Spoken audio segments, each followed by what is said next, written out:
Now Jethro, the priest of Midian, Moses' father-in-law, heard of all that God had done for Moses and for Israel his people, how the Lord had brought Israel out of Egypt. Jethro, Moses' father-in-law, received Zipporah, Moses' wife, after he had sent her away, and her 2 sons.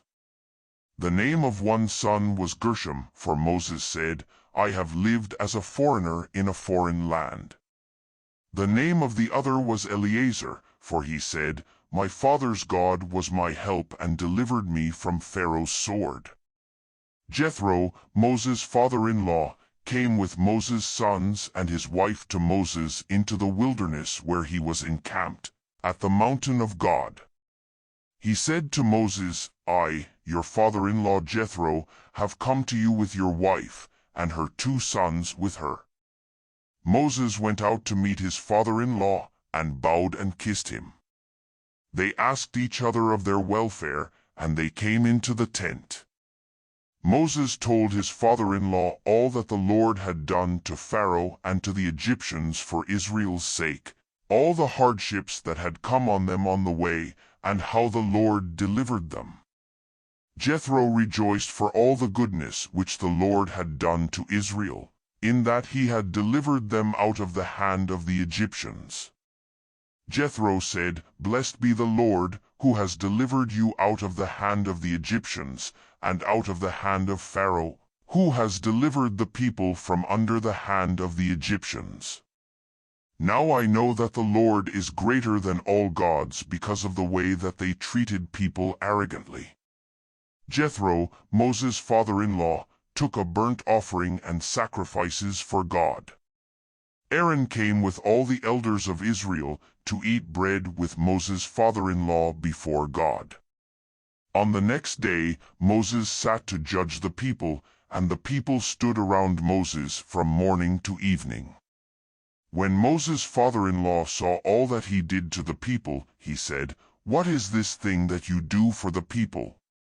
Why do you sit alone, and all the people stand around you from morning to evening?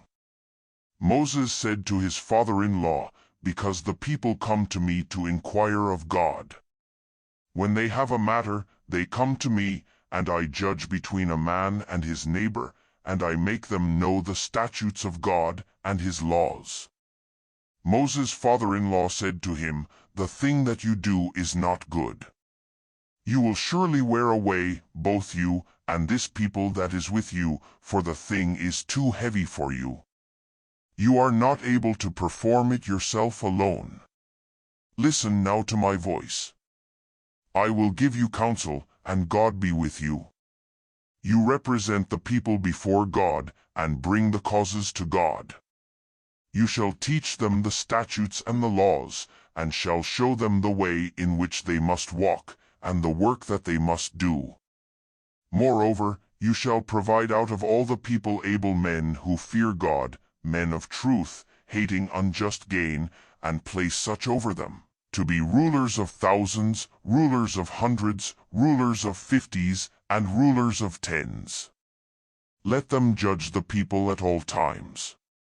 It shall be that every great matter they shall bring to you, but every small matter they shall judge themselves. So shall it be easier for you, and they shall share the load with you. If you will do this thing, and God commands you so, then you will be able to endure, and all these people also will go to their place in peace. So Moses listened to the voice of his father-in-law and did all that he had said. Moses chose able men out of all Israel, and made them heads over the people, rulers of thousands, rulers of hundreds, rulers of 50s, and rulers of 10s. They judged the people at all times. They brought the hard cases to Moses, but every small matter they judged themselves. Moses let his father-in-law depart, and he went his way into his own land.